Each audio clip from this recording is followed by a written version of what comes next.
Question করেছেন সেটাতে যাওয়ার আগে কয়েক সেকেন্ডে আমি আমার দুই সহযোদ্ধা এটা আমারই বলেছে, ওনাদের কোনো বক্তব্যের কোনো নির্যাতনের ব্যাপারে আমাদের শিবিরের প্রতিনিধি যিনি বলেছেন সাধারণ শিক্ষা তাদের যে নির্যাতন নিপীড়নের কথা বলেছেন, আসলে রিয়েল শিবির নির্যাতনের শিকার হয় না, নির্যাতনের শিকার হয়েছে সাধারণ শিক্ষার্থী।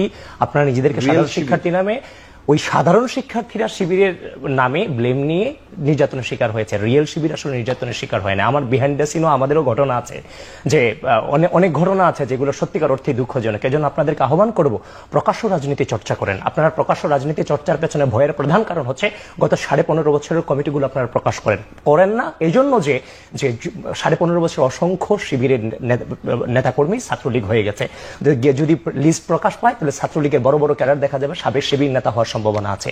সেই দায়টা নেওয়া লাগবে দেখে আপনারা শিবিরের কমিটিগুলো প্রকাশ করেন না। আর এই যে প্রকাশ না করে এখনো 5 আগস্টের পরবর্তী সময়ে যে গুপ্ত অবস্থা ক্যাম্পাসগুলোতে বিরাজমান, সত্যিকার অর্থে এটা দুঃখজনক, সত্যিকার অর্থে এটা দুঃখজনক। কেন শিবিরেরটাকে একজন সাধারণ শিক্ষার্থীকে নিতে হবে? আবার আপনারা শিবিরকে শিবির বললে আপনারা বলতেছেন আপনাদেরকে ট্যাগিং করা হচ্ছে, তাহলে আপনাদেরকে কি নামে রাখবো বলেন তো? সুতরাং এই জায়গা থেকে আপনাদেরকে আহ্বান করবো যে প্লিজ আপনারা আপনাদের নিজস্ব রাজনীতিতে মাথা উঁচু করে রাজনীতি করেন, এভাবে রাজনীতি হয় না। আর আরেকটা তাহমিদ আল মুদাসসির যেটা বলেছেন সেটা হচ্ছে যে ওই সূক্ষ্ম সিলি ম্যাটারে যে নির্বাচন নিয়ে আমরা প্রশ্ন তুলি। দেখেন, বিগত 15.5 বছরে জীবনের সকল সম্ভাবনাকে উপেক্ষা করে আমরা রাজনীতিকে করে গিয়েছি। এবার যদি হাসিনা না পড়তো তাহলে ব্রাশ ফায়ার করে দিত, ফ্যামিলি লাশটা পর্যন্ত পৌঁছতে যেত না।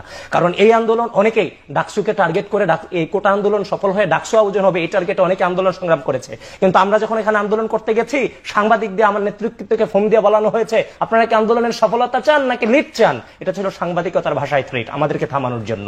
7 জুন থেকে কোটা পর্যালোচনা গ্রুপ, আলাদা গ্রুপ ক্রিয়েট করে হাসিনা পুনরুত্থানের পরিকল্পনা সেই 7 জুন থেকে করেছে। দিনকাল পত্রিকা, তারপর প্রথম আলো পত্রিকা, তারপর দেশ রূপান্তর পত্রিকায় রিপোর্টগুলো আসছে। পত্রিকার রিপোর্ট তো আর মিথ্যা না, আমার গদবাদা গল্পটা যাচাই বাছাই ধারা এগুলা প্রকাশ করে দিবে না।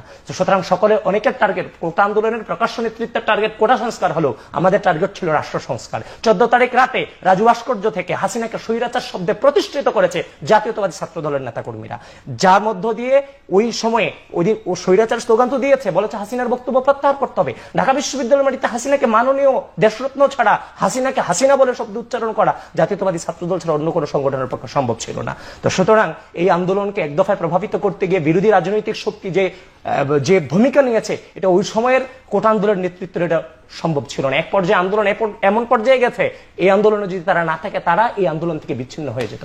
সুতরাং ইতিহাস, একটা গণ অভ্যুত্থান কখনো একক নেতৃত্ব হয় না, ইনফ্লুয়েন্স তথা প্রভাবিতকরণের মধ্য দিয়ে হয়, যেখানে বিদেশি রেমিটেন্স যোদ্ধা থেকে শুরু করে, শিক্ষক থেকে শুরু করে, সাংবাদিক থেকে শুরু করে এই আন্দোলনকে পুনরুজ্জীবিত করছে সাংস্কৃতিক কর্মীরা গান গেয়ে, এই যে গান গেয়ে প্রথম মিছিল করে 24 তারিখের পরে। তো সুতরাং এই জিনিসগুলো তো অস্বীকার করা যাবে না। তো এখন আপনারা বলতেছেন সিলি ম্যাটার, আমরা বলি আরে ভাই আমাদের তো কনসার্ন রাষ্ট্র, আপনি নির্বাচন, আপনাদের দরকার একটা নির্বাচন, রাষ্ট্র জাহান্নামে যাক। কিন্তু আমরা যেহেতু রাষ্ট্র নিয়ে চিন্তা করি, আমরা অবশ্যই যে সংখ্যাগুলো আছে এগুলো নিয়ে কথা বলবো। কর্তৃপক্ষ কথা বলার পরেই শোনে না, আর কথা না বললে তো আরো শুনবে না। এখন গঠনতন্ত্রে আসি।